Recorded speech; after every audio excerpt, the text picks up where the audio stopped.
At first I wanted to quit.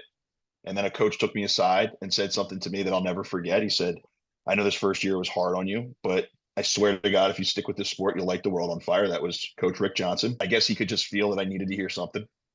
And then after that, I was all engines firing. I wanted to start over the kids who made fun of me. Then I wanted to be an all-state player. Then I wanted to go to college, and it just continued from there. As a coach, you're always looking for the right time to say the right thing. And you never know what it's going to be for any kid. But for me, Rick Johnson said the right thing at the right time that changed my life.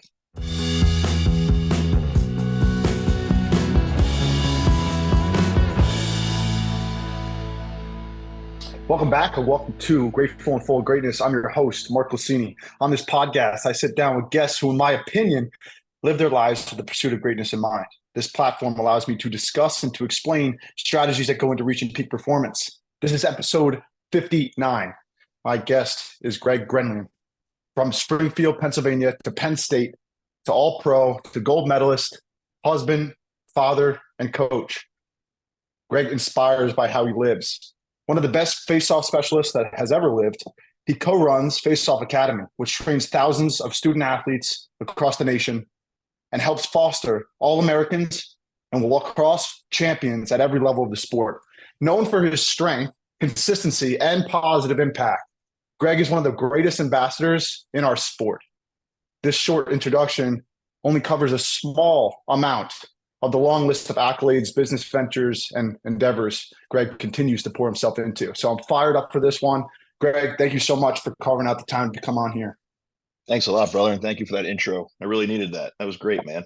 Thank you. You got it. I could have said much more. And as I was getting ready for this, I walked outside and I wanted to start this way. When you don't water a plant for weeks to months, it withers away. And when you pour too much water on it all at once, it's overwhelmed. It washes away. And a common theme of the people that I've had on here is consistency. They hydrate themselves with daily, not just water, but with workouts and great ideas. And when I look at you and I get ready for this and I research you, and you're just the epitome of that consistency. So I want to start. How do you maintain that consistency the way you do for decades? Discipline. And I think people have different terms for what discipline means. For me, it's very simple. And I instill this in my sons as well. Discipline comes down to just a simple question. For instance, you want to be great at, say, lacrosse. Well, at that moment on a Monday afternoon at 3 p.m., is it more important for you to sit on the couch and watch this show? Or is it more important for you to be an All-American? And if that answer is clear to you, you'll get up off the couch, you'll go play lacrosse, you'll go hit the wall, you'll go train. So my whole life comes down to that question. And for me, the most important thing for me is always to feel strong and athletic. And that answer is very easy for me. So I do love shows. I do love ice cream. I do love pizza, but not nearly as much as I want to be strong and athletic. And that always trumped everything for me. So I think it always comes down to that. I make it as simple as possible. Awesome. There's a saying in sports psychology, simplicity equals clarity equals confidence. And I think everybody wants that confidence. And you've never met an athlete who was confused and confident at the same time. So it really comes down to that clarity that you brought up. You had to learn that somewhere. And I think the reason why I titled this podcast Grateful and Full of Greatness is because of the gratitude piece. So I guess I would go all the way back for you. Who would you point to as like the earliest influences who injected that discipline or showed you how? It's interesting. I think this is one of the reasons I love being a father is all the things that dads will, take you aside and speak to you or give you a motivational speech or be there for a shoulder to cry on. But my dad was more of, I watched him and the way he lived. And that was just the blueprint for being a man. You held the door open for people. You said please and thank you. But the biggest thing I learned from him was you worked your ass off. And my dad would work all day as a unit electrician. He'd come home after overtime. He'd go out back and he'd work on the shed or the house or whatever. He'd wake up and he'd be out the door before I got up for school. And he just worked, and he always made time for the kids. And that's just how I live my life. So for me, I know that the discipline part, the hard work came from that, but I can never explain where the fire came from. I always had, they used to talk about Devin Hester. He had next to speed, right? No matter who was running after Devin Hester, he would run at least a step faster than them. And that's just what I was born with, where I will, let's go play football across the street. Yeah, that'll be fun. It'll be fun until you guys score on us. And now it's like, now I want to win. And that's the way I looked at lacrosse. And I can point to the fact that when I was starting lacrosse, I got made fun of relentlessly in high school because I started late. It's where I got my nickname from because I was being made fun of. They were calling me Beast. And that fire it started with, at first I wanted to quit. And then a coach took me aside and said something to me that I'll never forget. He said, I know this first year was hard on you, but I swear to God, if you stick with this sport, you'll light the world on fire. That was Coach Rick Johnson. Said it to me at the last practice of the year, completely with me not saying a thing to him. I guess he could just feel that I needed to hear something. And then after that, I was all engines firing. I wanted to start over the kids who made fun of me. Then I wanted to be an all-state player. Then I wanted to go to college, and it just continued from there. So, this as a coach, you're always looking for the right time to say the right thing. And you never know what it's going to be for any kid. But for me, Rick Johnson said the right thing at the right time that changed my life. I hope Rick Johnson gets a chance to listen to this one. And I think when it comes to fire, there's a psychological term called neuroassociative conditioning. It's a fancy little scientific word that means that the human brain is driven by two things, pain or pleasure. And in your answers already, Greg, you got made fun of, and that's where the pain came from. And then the pleasure, you talked about the simplicity and clarity of having the All-American, right? That kind of in mind. And the best in the world, put simply, are pushed by their pain and pulled by their pleasure. And if you can do that and you get clarity on that, you're always going to be in good shape.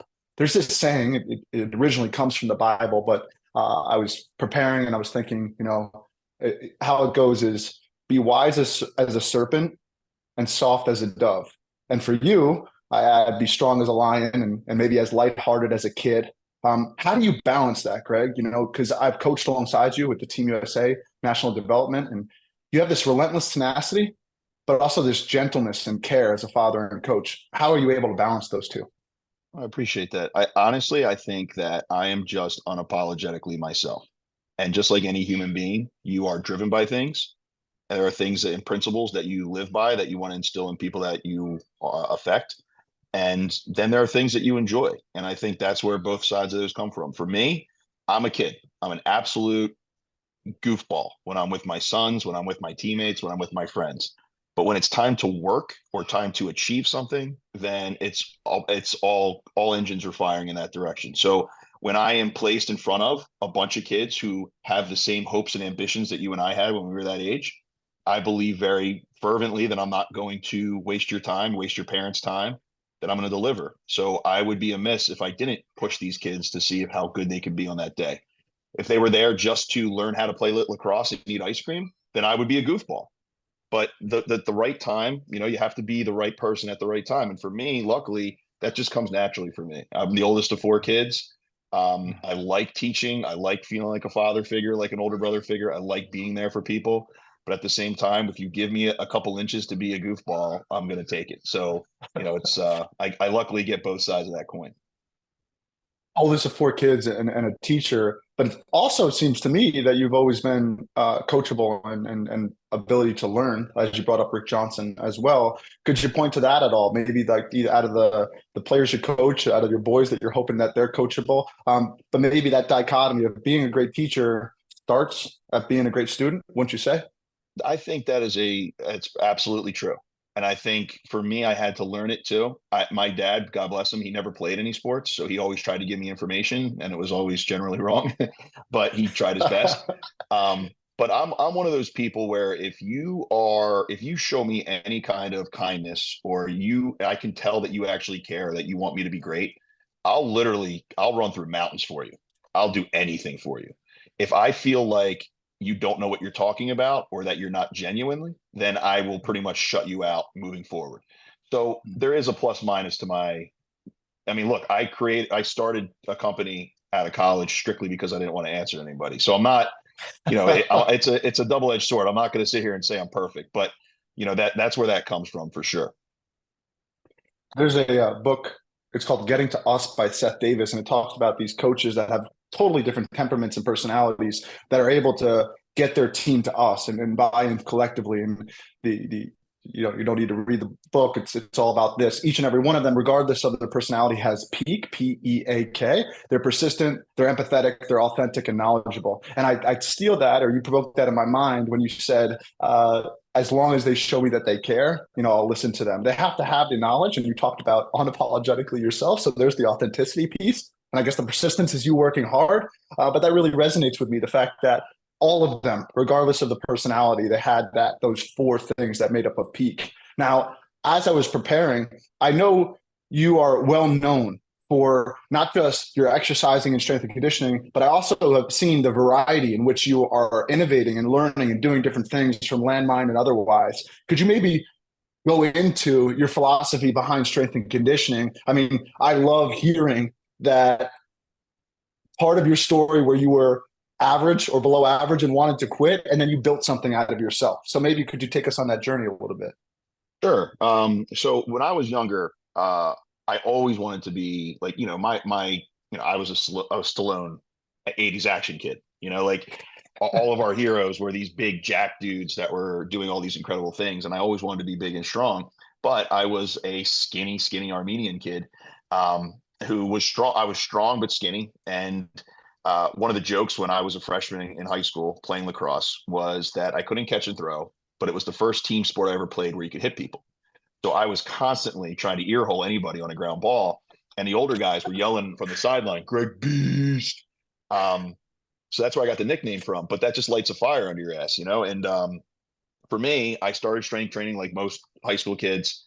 You read Men's Health, you start copying the workouts. You're eating as much as you can.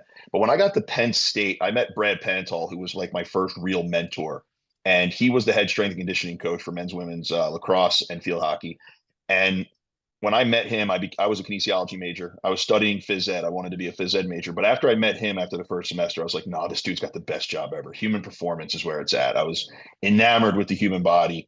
One of the biggest things that I related to that was in your life as a kid, as an adolescent, you have teachers, you have parents, you have adults all over your life that are controlling what you can and cannot do. But your own body, you can decide what to do with it, right? So I learned at a very young age, in 8th grade, my dad redid our whole roof. And I was picking up shingles the whole summer. And he allowed me to get a gym pack in the basement and start working out. I came back my freshman year in high school. I was like, whoa, dude, you got like a lot bigger. And I was like, I guess the greatest thing you could tell a 14-year-old boy. But that was like, whoa, like I can completely control what happens here. And that idea of possession for a kid, especially one who grew up like me, where you weren't allowed to do a lot because your parents were so conservative, was massive for me. So I started out loving strength and conditioning. Brad took me under his wing at Penn State. I was a volunteer assistant strength coach for him when he was doing stuff. When I graduated, I became assistant strength coach for men's, women's basketball when he moved there. I got my degree. I was looking to get my master's in human performance when a buddy of mine convinced me to leave State College and go to New York City and try the private sector. When I got there, it was like this whole world opened in front of me. And, at Penn State, it was all HIIT training. It was high intensity, lift to failure, intervals. It wasn't the HIIT, the perverted version of HIIT training that you see all over Instagram, but it was real athletic HIIT training. But then I learned about Olympic lifts, and I saw my force production and my power go through the roof. And that helped me a lot as a face-off guy. And I was reading textbook after textbook. I couldn't learn more enough. Westside Barbell, Chad Waterbury, Greg Everett. I was just consuming all of this knowledge that I could, and I was trying to use it with my clients, and it was making a big impact because my big client base was weekend warriors, guys and women who had played sports in college, and now they want to like live an athletic life. They don't want to just do chest on Monday. And that's where my huge client base began. Then after years and years of playing lacrosse, multiple surgeries, blown knees, backs, all that stuff, playing injured like an idiot for years. I'm now 40 years old and I got 2 sons, and I don't have the time to warm up for 45 minutes to then start maxing out on deadlift anymore. What my goal is to feel as young and athletic as long as I can and be active with my kids. But I still have that niche to feel powerful. And then Alex, who created this Landmine University system, I highly recommend it to anybody who's interested in learning something new. Really appealed to me because it's not loaded on your spine, but you still have forward intent, and you can train your sub-maximal loads at a high force production. And that's exactly what I want. So for me, it's been perfect. Plus, Mark, it's like there's nothing cooler than learning new stuff. And like Yeah. for me, it's like, dude, I've done everything under the sun for years. Give me something new to learn and work towards. And after I got it, I fell in love with it. So now my lifting and training philosophy is very simple. Number one is mobility and injury prevention. Number two is force production, power and speed. And then number three is sprint endurance. So I've never been a long distance runner. I will never run more than 400 meters at a time. If there's a lion chasing me at 400 meters, turn around. It's time to face off. So I'm purely a fast twitch animal, and like for me, those are all the things I train for, and I really love it. I love all of it. The kettlebells, the mace. There's all stuff that I'm not expert in yet that I want to continue to learn about. I will say there's so much I could take away there. I had Boyd Epley on here, who started National Strength and Conditioning Association he was probably the first strength and conditioning coach at Nebraska as a junior in college. His mentee, Thomas Newman, I had him my last 2 years at Yale. I just got really lucky in that way. And then I also had Bill Parisi on here, like Parisi Speed School, who is franchised. He's a good friend. And his main thing now is fascia. So the saran wrap around the muscle and training fascia. And his big thing, and you said one of them, is submaximal load and then omnidirectional movement. And a lot of these athletes who are just going in one plane are not as athletic as they could be, and they're more prone to injury, which is your number one thing on the mobility side. So I will say this, I do love to learn as well, but I think the downside of it is a part of you has to die off in order for you to replace that. So if you stick with your own ideology, that's the hard part about always learning something, because in order for you to take something new, you have to let go of something else, which turns into a question for you, like misconceptions. You're very knowledgeable in lacrosse and strength conditioning. You take this wherever you want to go. But in terms of that young athlete that's listening, maybe it's a middle school athlete, maybe it's a high school athlete, or the college athlete that could take their strength and conditioning, mobility, or game to the next level, what would you say is a misconception that you see out there? Man, where do we start? Right. Well, there's you just named some people, right, that I would want my son to listen to and learn from. However, we have more access to information than we've ever had. Yet as a society, I feel like we're stupider than we've ever been. And the problem with that is anybody can do exactly what I do for a living and just post it online, but say they don't know anything. Well, I run into this a lot. I used to run into it with strength training. When I got to the private sector, I moved to New York City. I go to this gym, and there's people like, oh, we're really into functional training here. I'm like, yeah, well, that's what I do. I do functional. I mean, I train you for your function as an athlete. They're like, no, like we use a lot of Bosu ball. We do a lot of balance training. I'm like, why are people falling over? Like, what are we talking about here? But that's where the fitness industry took something, perverted it, and ran with it to make dollars. And that was my first experience in the private sector, where I was like, wow, this is all about smoke and mirrors. It's about getting people in the door and convincing them to keep doing it on a hamster wheel, rather than to actually train them so they can hit goals. Where in the real Division I college world, if you're not hitting your goals, you get fired because your athletes aren't winning. So, it was totally weird for me. So same thing happens in the lacrosse world. I can post a video about how to do the proper technique just based on biomechanics. Someone else can post something completely different, but if they do it consistently enough, it's going to pop up more for kids to see on the algorithm. And now when I meet a young kid, we had a kid yesterday in Long Island who, telling you right now, Mark, like I've seen it before. This kid had it. Like he has the unbelievable hand speed, athleticism.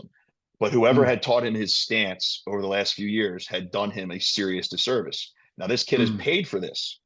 He gets here, and his stance put him so far out of an opportunity to compete with these kids that I've been training for on a weekly basis for 2 years, that I felt terrible for him. Because I'm like, if this kid had learned the right way to do this kid would be crushing these kids. He is so talented. So my big issue is that there's a lot of misinformation out there in all aspects of life, obviously, but combating it frustrates me, because when I meet a kid who starts at a 0, it's easy to get him to 10 with progression, right? If I meet a kid who starts at -5. Now I have to override and create that proactive interference to get to 0. Then we got to get to 10. So now and the worst part about it is that kid paid how many thousands of dollars to go from 0 to -5, right? So now he's got to spend more money to override that.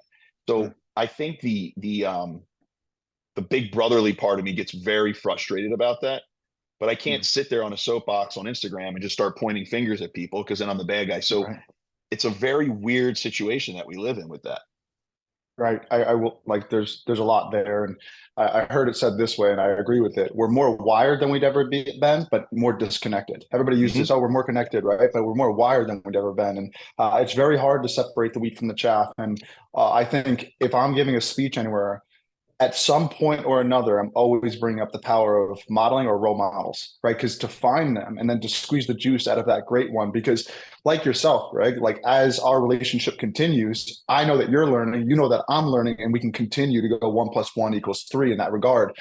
This disconnection side of things, I never thought in so much in sports psychology that I would be telling people to go for a nature walk. But that's probably one of the most beneficial things that they can do, because they're so disconnected to like themselves that sometimes the best performance will just go to them getting closer to themselves. The last double click that I'll give you on, or ask you on the strength and conditioning front, is inside of your own game. Okay. So you played the game for a very long time at a very high level. Could you talk to me about the nuance or little edges or adjustments that you were making as you got older? So as you went from like a 20 to a 30-year-old and deeper into your career, what were the slight edges that you were finding that allowed you to stay on top of your game at a very high level, longevity wise?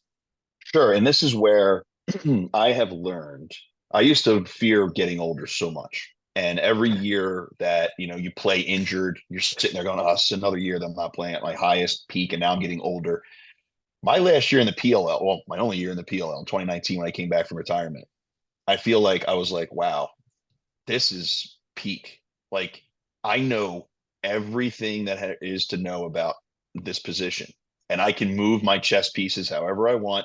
No, I'm not as fast as I was 5 years ago, and I'm not as strong as I was 5 years ago, but I don't need to be. And I remember Ray Lewis talked about that when people were talking about him getting older and he should retire. And he said, of course I'm older. That's the beauty of it, right? A different level of knowledge, a different level of understanding, and a different level of punishment. And that's the kind of thing that I could derive, because, I'm sitting here going against a guy who's 10 years younger than me, but I'm like, I already know everything about you. I know everything you're going to do. I know everything your wings are going to do, and like, so there's that sweet spot as an athlete when you're still young enough to move and get it done, but you have now consumed so much knowledge that there's literally nothing that scares you. I could go out there right now in the PLL and feel very confident that I could go over 50%. I would probably tear my hamstrings off the bone, but I would but I would be very confident, because I'm like, I know exactly what move to do and how to do it. I know Matty Palin like the back of my hand. I know the referees. I know all this stuff, right? So for me, it would be a whole different bit. So for me, throughout my college career, my pro career was very simple. When I trained as hard as I could for very short intervals, so that for 30 seconds at a time, over the course of 30 face-offs, that I could dominate you. And not just dominate you, but in the second half is where I made my living. If you look at my second half numbers in my career, they're overwhelmingly better than my first half numbers. And it was always because I'm playing you, but I'm also figuring out your nuance. Because as you know, the face-off position, 90% of it is mental, because 90% of the game we're on the sideline. So that means 90% of the time I have to sit there with my feelings. So what I teach my athletes is you have about 10 seconds after you lose a face-off to feel sorry for yourself. But as soon as you get to the sideline, you have to switch it from emotional to analytical. Once I cross the sideline, it's not, oh, the ref, or, oh, that guy's cheating. It's, what did I do wrong? Take in the information, and then what can I focus on? What do I have to practice on the sideline right now, so that on the next face-off I can do better? That's where Jerry Ragonese came in. Jerry Ragonese was my teammate for years and years. If I didn't have Jerry, I wouldn't have had the career I had, because I would come off the sideline, and Jerry, as soon as I got there, Jerry would be like, because he knew I wanted to hear it. Some guys, they don't want to hear it, but he'd be like, hey, that wing is sliding up right when the ref says set. So your defensive exit's wide open. I'd go out there and bury it the next time. because that's where I'm thinking. I'm not upset and slamming my helmet. I'm focusing on my technique. So I think over the years of training yourself to be analytical so you don't have time to be emotional was by far the most important lesson that I was able to instill in myself. Oh, you're getting me all fired up on the mental side because I couldn't agree more. And the reason why the draw, the face off, and the goalie position is the most mentally tough is because of time between tasks. And I share this because I heard Novak Djokovic talk about it on 60 Minutes. He said mental strength is not staying in your emotions too long. Mental strength is not staying in your emotions too long. And you put that in a way of getting analytical. So how do you do that? And I think it's important for people to know that you can't control your emotions. You can channel them through verbal language. So the fact that you had Jerry doing that for you, he shifted your focus and your emotional channeling, right? So that you can get your emotions in order, which would be on the next face off, which is a technique that people have to work on and rep out just like anything else. But that's just fascinating how you put it, because that's spot on. And being able to shift from the emotional to the analytical is huge. Anything else before we move on to the next part? No, I think, it's just that's all it is. It's just, and like you said, the verbal cue, right? Everyone's got something. I know some guys, they'll pinch themselves, they'll pull up they'll have like something written on their uniform. Like there's a bunch of techniques guys use. Some guys write stuff on their tape. But anything you need to flip that switch for you to remember, you got a job to do. There's nothing you can do about what just happened. Right. And the best athletes get into that mode quickly. And if every play or every face-off is do or die, we die a lot, right? That's a saying. And I think you had the quickest, because it matters, but it doesn't. Not everything matters. So I think it's. Last thing I would say about that is nothing has meaning unless we give it so, right? So like Greg, do you care who the third string quarterback for the Cleveland Browns is? No, but his grandmother's dying to see if he gets time because it matters to that person, right? So we just got to be careful what we give meaning to. And now shifting, I would say I kind of understand what drives you now, and I want to go a little bit deeper into that. In studying, probably the saddest thing that you could study in sports psychology is career transition, especially for the big four sport, because their identity is so tied up in that. And getting ready for this, I could see your identity is not tied up too much in any one thing. It's probably one of the healthiest things for you. So, as I said in the intro, you're a lacrosse player, but you're also a coach, a father, and then you put ally in there. I saw ally. Could you talk to me about that? Why is that up there, and why is that important to you? Because it's important to me, especially in this day and age, for people to know that, I'm here for you regardless of who you are. If you're a good person, like I'm not a religious person, okay, and I will never judge anybody based on what they believe. I don't care who you call God or what you call God. I think belief is beautiful. For me, I'm driven by science, and my thought process is I don't care what reason that you're being nice to me, as long as you're nice to me. If you're being nice to me because you like me, great. If you're being nice to me because you don't want to go to hell, great. All I care about is that you're a good person. And if you're a good person, then I'm on your side and I'm cheering for you. And I think that we as human beings spend so much time naturally in this pack mentality, looking for reasons to cheer against somebody else, when this whole thing could be so easy if we just all realize that we're all humans and it doesn't really matter. I don't care who you're married to. I don't care who you love. I don't care. All I care about is if you're a good person and I'm your ally. So it's important for me when I'm very hyper cognizant of the fact that I have a young following in social media and in the world. I take that responsibility very seriously. And I won't sit there and argue with somebody online. I have no interest in that. I barely spend any time on Twitter anymore. But I am here on Instagram to just post what I'm doing on my journey. If it helps you, great. If not, then you don't have to look at it.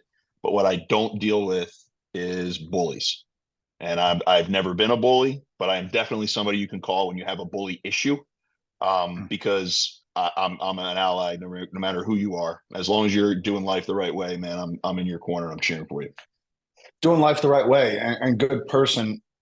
One of the questions I want to make sure I asked you, because you've been in so many locker rooms, you've been on so many different teams, and then you've coached outstanding athletes and subpar athletes.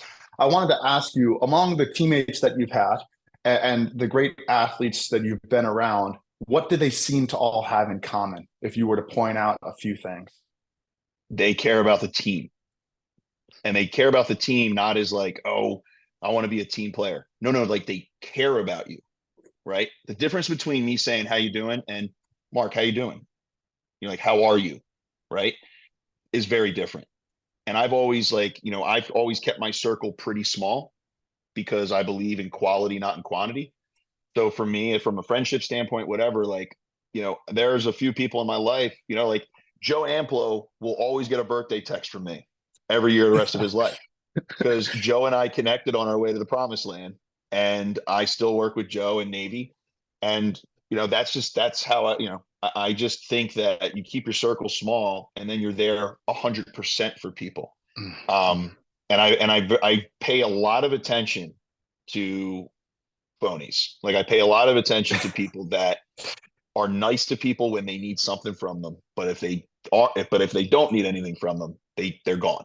And I think for me, it's important to be a quality person for people that are in your life. You know what I mean? Greg, I saw this and I got to read it off and then get your thoughts on it, right? So here are three things on your social that I really resonated with me and I wanted to talk about. Quote, I swear you hit an age where the late nights and hangovers aren't fun anymore. All I want to do is travel, stack my money, bond with people I love, and build my future. The older you get, the more you realize how precious life is. You have no desire for drama, conflict, or stress. You just want good friends, a cozy home, food and on the table, and people who make you happy. And then lastly, at some point, you have to get serious about your life. Delete numbers, stay away from love that isn't real. Hustle harder, get your health right, your spirit right, your mental right, stay focused. Yeah, I mean, and that's none of that is my quotes. That's my boy Jackson who lives in Australia, and he is a really good dude. And one of the cool things about social media, you talked about the kind of the emotional standpoint of an athlete retiring, and what I call it an identity crisis. Like I had a full-on identity crisis during the pandemic. The concept that you did something for more than half your life, it was your entire identity, and at one point you were one of the best in the world at it, and suddenly now you're just dad, was very hard for me to deal with. Luckily for me, it dawned on me that I did have this whole other life of strength training and the fitness world. So I started leaning into that. I started creating the official Beast Lab and I started talking to people. And I have met so many people all over the world within the fitness world, and Jackson's one of them. And Jackson is he spent time in jail. He had issues with substance abuse. Now he's turned his life around and he's just a positive human being, like overwhelmingly positive human being. So him and I totally vibe.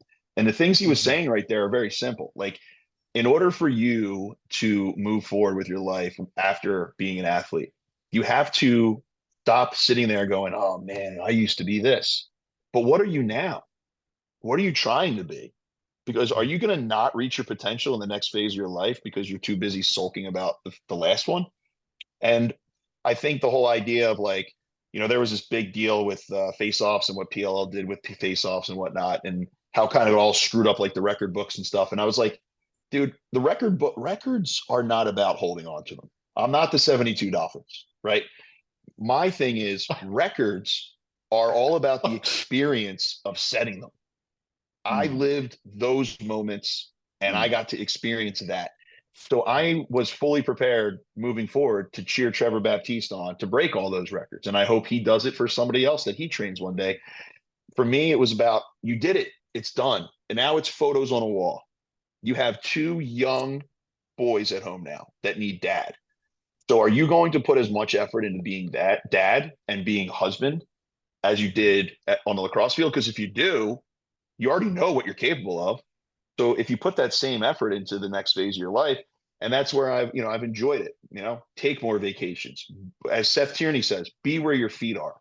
And I have spent all my time doing that and trying to reprogram all of this up here.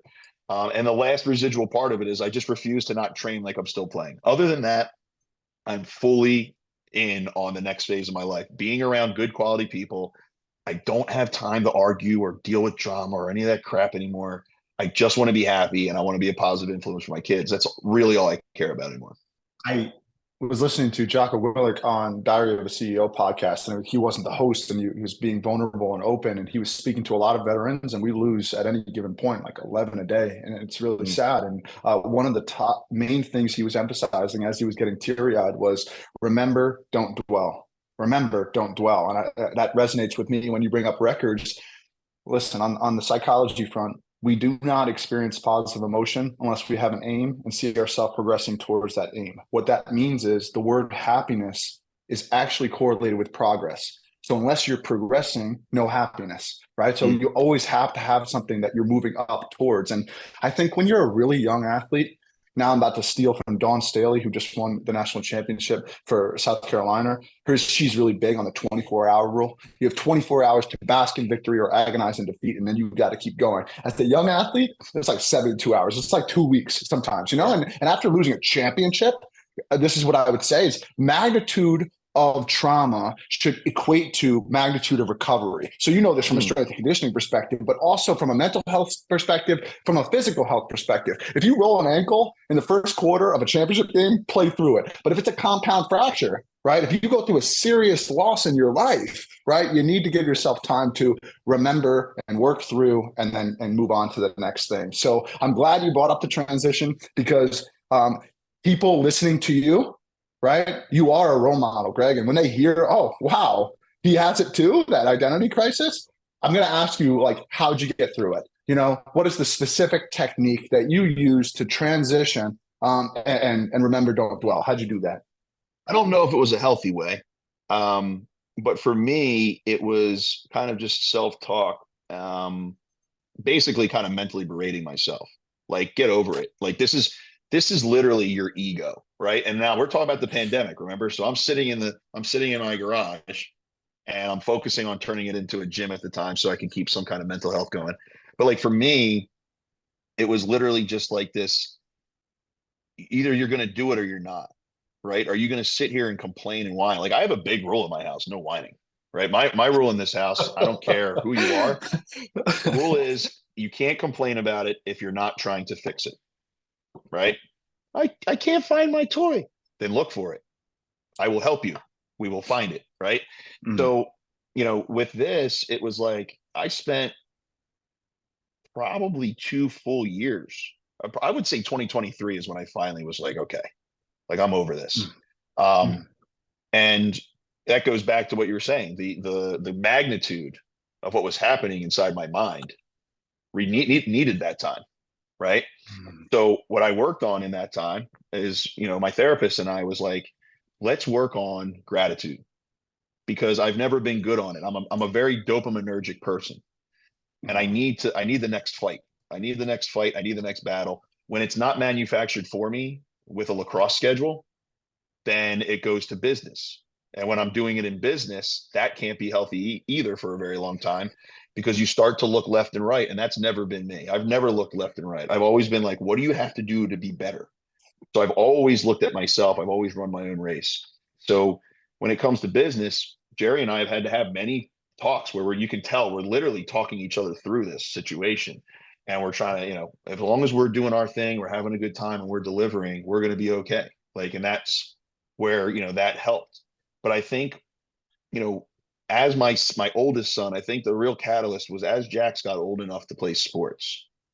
And I got to experience him playing soccer and the just pure joy of him going out and trying out things that he watched on YouTube because he wants to be good at it. Just made me kind of click and just relax and be like, dude, I want to watch his journey now. Like, I want to be part of his journey. I want to watch it and cheer it on. I'm done mine. Like I'm good. And what will live through me is the kids that I coach go on and have success. But I want my kids to just be happy because I witnessed it. I'm watching parents ruin it for their kids. The kids never ruin it. The parents do. Either you're living vicariously through them, right? Like they want their kid to be the best because they never got a chance. I didn't experience that. I'm lucky. I had a great career. All I want to do is see my kids smile. And when you watch your own kids play sports and you see them smiling because they're enjoying it with their friends, it kind of like changes everything inside of you. And, for me, I've had those nights where I sit on our deck and, the kids are asleep and I look up at the stars. I'm sitting here like, look at your life, dude. Look what you have. Look what you did. Like, what are you sulking about? Because you can't go play another lacrosse game?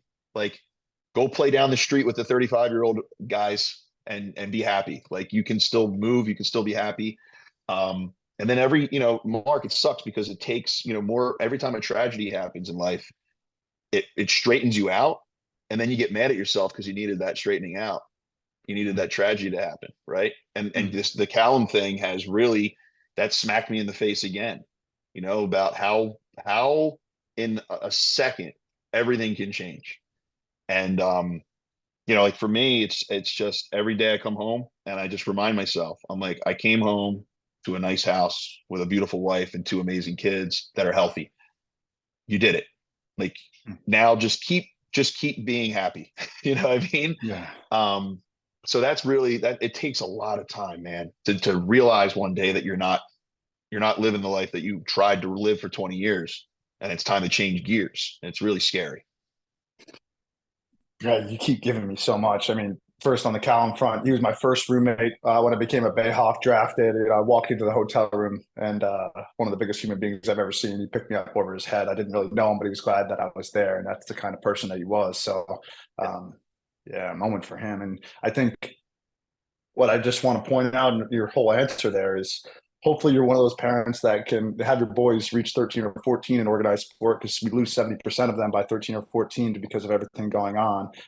One little idea is I finally had a definition I found on ego, right? Because everybody talks about ego and it's that which compares. It's a great definition. And I think if you can compare yourself to the only guy you really know or gal that you really know is that person in the mirror, you're going to be well on your way. And then the gratitude journaling is a huge thing that I want to talk about, because obviously gratitude is the healthiest human emotion, but journaling is so important because there's no difference between thinking, talking, and writing. It's all Q&A. And if you can find a great support system that's really healthy, you said you brought up a therapist, and having a support system is really key in that. There's a book called The Boy.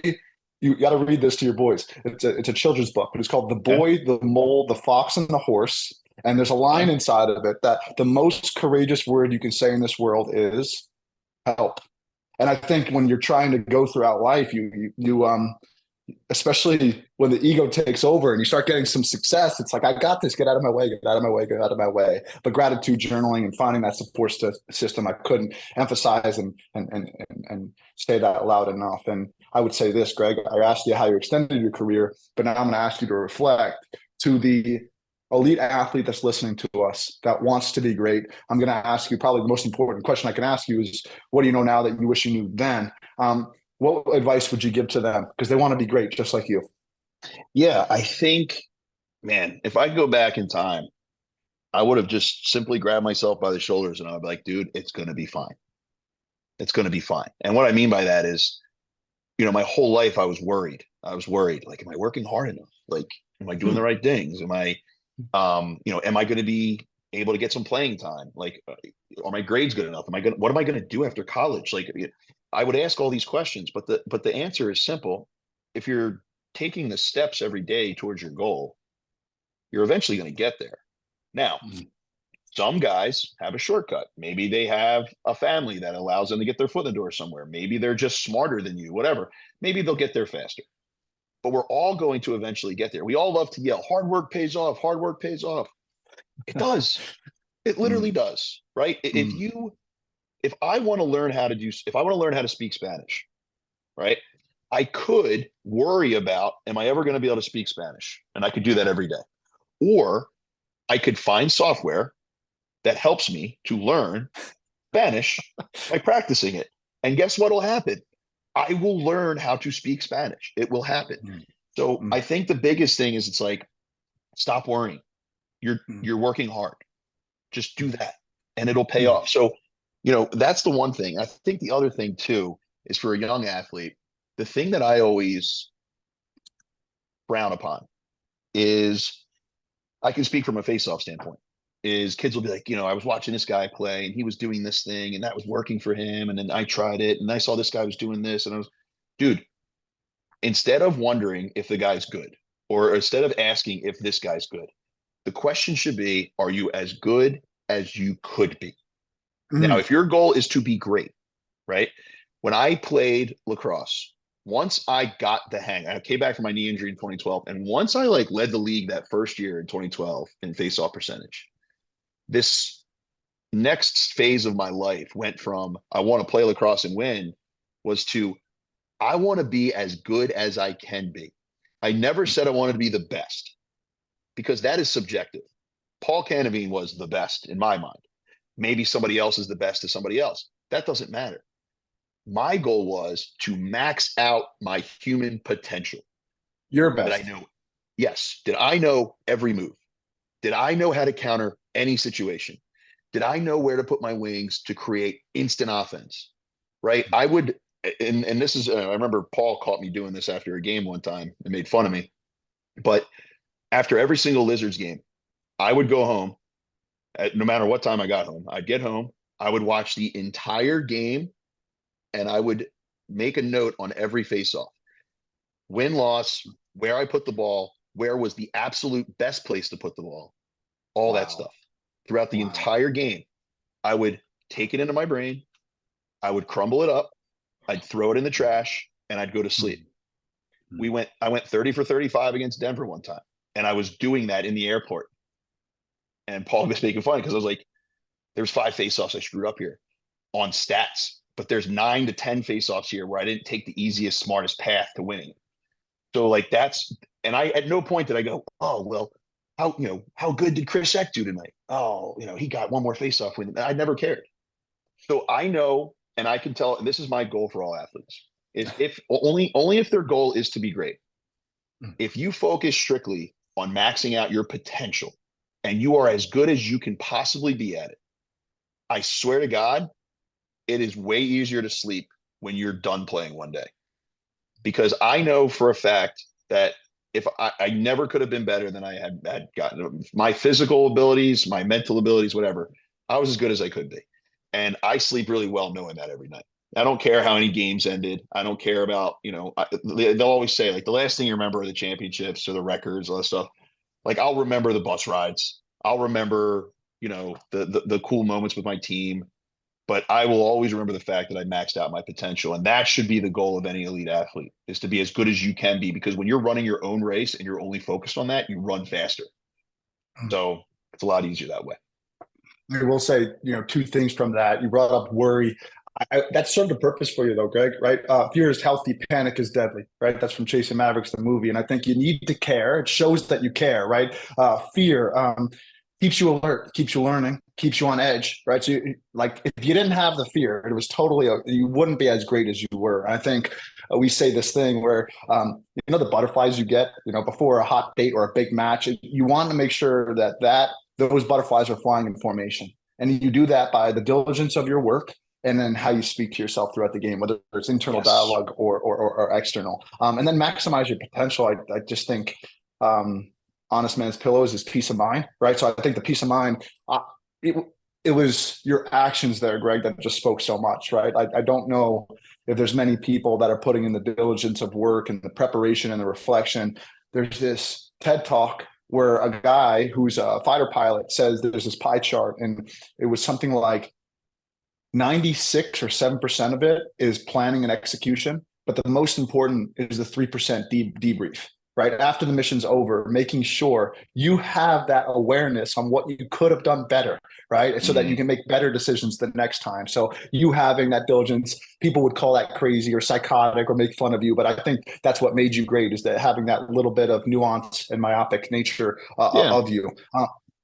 Let me ask, I saw the tattoos. I know you're pounding you with such great phrases here. Do you have life messages or things that you're repeating to your clients, or as a coach, or to your players, or to your boys and family, that you're repeating most often, that you kind of live by?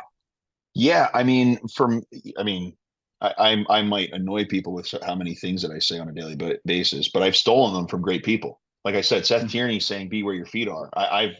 I've tried to live my life by that since those World Games, because it's something that I've needed to. I think, reaching your potential in something, and I say that every week. I mean, a kid will say, this guy was doing this, and that guy's really good. I'd be like, in my head, I'm thinking, I don't want to sound like this kid isn't good, because he is good, that you're talking about. But he's a 65% faceoff guy. If his stance was correct, he would be a 4-time All-American. So like in my head, I'm always like, so I repeat, I say, look, don't ask yourself if he's good. Ask yourself, is he as good as he could be? Are you as good as you could be? Right. So you come in here and you do what you're good at every week. You clamp. But if I rake you, or if you really need a rake, you don't know how to rake because you never do it. The time you're going to need it is never going to be an easy game. It's never going to be like, oh, I noticed in a scrimmage. No, you're going to notice that you needed a rake in a semifinal on ESPN in a national championship situation. Then you're going to come to me and say I was right, and I'm going to say I don't want to be right. But those are the types of things I say a lot. With my kids, it's always the same thing. It's like no whining, right? I say no whining all the time. I don't know if you want to get a tattoo of that, right? But when they're complaining or whining, I said, look, man, it's the difference between venting, right? Kid comes off the field, he's like, yo, dude, this ref's letting this guy lean. Okay, like vent about it for a second. That's healthy. That's fine. But if you let it consume you and you just complain about it over and over again, it's like, dude, then you got to figure it out. Like, you got to figure this out. But yeah, I think, the things that I say in my household, though, that are completely separate from sports and whatnot. I have two other rules in this house. One is don't go to bed angry. And I don't always do that, but don't go to bed angry. If you have something you need to say, then let's talk about it. I'll always listen to my kids when they approach me and they have something to say. And the other is you don't walk out of a room till we're done, right? If you and I have some kind of issue, don't walk out of the room and then put some kind of, angry tweet up. Like, let's talk about it. I'm right here, right? And same thing in my family. Like, if I'm mad at my wife, let's talk about it. And I've had to be better at that over the years because growing up, I ruminated and I let things get inside my head all the time because I never felt comfortable talking to people. That's another reason I have ally in my bio. It's because you need to learn to talk to people. And what happens is someone like myself, who always tried to figure it out on their own because I didn't trust anybody, was if I start to think, oh, what's Mark thinking about me? Oh, I bet he thinks this. Oh, I bet he's doing that. Oh, he probably thinks I'm this. And then all of a sudden, 2 weeks later, I think you hate my guts. Right. And that's how unhealthy that is. I remember when you watched the documentary Last Dance, right, with the Bulls? Sure, definitely. And by the end of that, people are like, yo, Michael Jordan's nuts. But I related so much to the things he said where I was like, yo, this dude really literally made up things in his head to give himself more fire to go at somebody. And I've done that in my life. And I never realized it until he started talking about it. I'm like, holy shit. Like I got to call my therapist. Like that's the type of thing. Like, so I constantly am trying to say things out loud to my kids to avoid, that's what being a parent is, to stop them from making the same mistakes I made. Right. I will always listen to you. I will never tell you to shut up. I will never slam the door on you. I will always be here for you. So I want you to get as comfortable as you can sharing your feelings, because one day when it's really important, you're going to feel like you can share your feelings with me and it could save somebody or save a situation. So I'm way, way out in front of that in this house. I mean, two core tenets that I take away that are sports psychology driven is the quality of your communication is going to determine the quality of your life. And we act out the stories we tell ourselves. And those are things that I'm always coming back to. And, the funny little analogy is, if I had an orange in my hand and I squeezed the orange juice would come out. If I had an apple in my hands and I squeezed the apple juice would come out. If Greg gets squeezed, what comes out, right? So you have to do the work on yourself so that when stress and things different happen, you're able to meet those things with empathy and kindness and the right approach, which is not always the easiest way, but I think it comes from the stories we tell ourselves and the talk that we do to ourselves and the journaling we do ourselves. Once you start to build that relationship with yourself, and I've had to learn that, that's a journey I've gone on myself, is once you enhance the relationship with the person in the mirror, watch how kind and your approaches that you are with other people. That's what I've found. And knowing that communication plays such a big piece, all the way down to the micro of shifting from emotional to analytical, and then outside in the family, because life and lacrosse are both continuous series of problem solving events, and you use communication to get through both of them.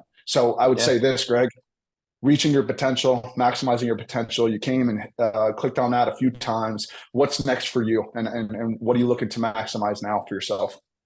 I'm trying to be as efficient as possible with business. because I want to be there as much as possible as my kids get older. I don't want to miss it. You know, Jerry and I used to travel all over the globe for Faceoff Academy. And now we have about 30 some odd coaches that work for us, and they're all guys that we've coached. So they're in different parts of the country, and we're working on that. We're working on some really big online stuff that I'm excited about that's coming out in the fall. And the goal is to push more into the event space. We have done a great job, I think, of running really good events. So we want to continue to do more of those. We want to empower coaches around the country to have more knowledge about the position. And then that way I can be home more, and I can coach, and I can laugh, and I can play with my kids. And that's really my goal. And, you know, you had said that thing about kindness. Like, that's the other thing that I tell my son, because he's very like me in the point that, which scares me sometimes because he's so tough on himself. You know, if he screws up or, you know, can't understand his homework or whatever. And, you know, I tell him all the time, you don't have to be perfect. You just have to be kind. Like, be kind, not perfect, because being perfect is it's setting you up for failure, because perfection is subjective. Like, you know, if I give you a 10 in a gymnastics floor exercise, the judge next to me might not. You know, perfection is totally subjective. So what's the point? Right. So instead, just be kind, and everything else will fall in place. But, you know, I think, you know, that's why I love talking to you, because, you know, I'm sitting here doing an interview, but I'm learning a ton from you. And, you know, I like, this is what we talk about when we talk about quality of people in your life rather than quantity. Being able to sit down with someone and learn stuff, and instead of just bullshitting is always a treat. Well, I'll say this: congrats on your success and everything you guys are doing, and I feel the same way. To wrap us up, I guess I would ask you two more questions. One is there a question you wish I asked but I didn't ask you? No, I'm just grateful that you didn't be like, "Hey, tell us how you got into lacrosse," because I've answered that question 7 million times. I'm like, guys, come Awesome. on. Awesome. No. I mean, I think, you know, I think we hit everything, and you know, I think if anybody takes anything away from hearing what you are always speaking about, it's that, you know, what's in between your ears can really change people's lives in a positive manner. And if you trust the reception of it, like if you trust the people in the room that you're with, and to speak your mind and be genuine, like, let yourself do that, because it's okay to be vulnerable. It's okay to speak your mind. And if you're around the right people, it'll be received well, and you could help somebody out a lot. Yeah. Greg, I learned that the definition of vulnerability is the capacity to be wounded. So you're exposed, and you can't build that connection in a locker room or in a team or an organization unless you are vulnerable and say, this is my story. I don't think you should be vulnerable with everybody. I think you need to be selective, but when the time is right, choosing to be vulnerable. I mean, that's Brene Brown's work, Dare to Lead and Dare Greatly. It's all about the power of vulnerability and being choosy about who you are. Thanks for the plug there. And because I firmly believe, you know, mental performance is the first 5% and the last 5% that gets you to that next level. And then I would say, Greg, where should listeners go? I mean, you have a huge following already, but I want more people to be pushed towards you. Where can they go to learn more? Yeah, appreciate it. So the faceoffacademy.com is our hub online for all things Faceoff Academy, whether you're trying to learn, if you're trying to come to an overnight camp, an event, recruiting, all that stuff. And then on social, at the Faceoff Academy is on IG. My personal IG is at GregBeast32. And then I also have the official beastlab.com, which is mostly my strength training platform. So if you want to check that out, feel free. And the last thing I would say is Jared Reganese has been an amazing person in my life as well. So I'm glad you linked up and you guys are co-business owners on that. And he's an exceptional human being. Yes, he is. Thanks for your time, Greg. All right, brother. Anytime.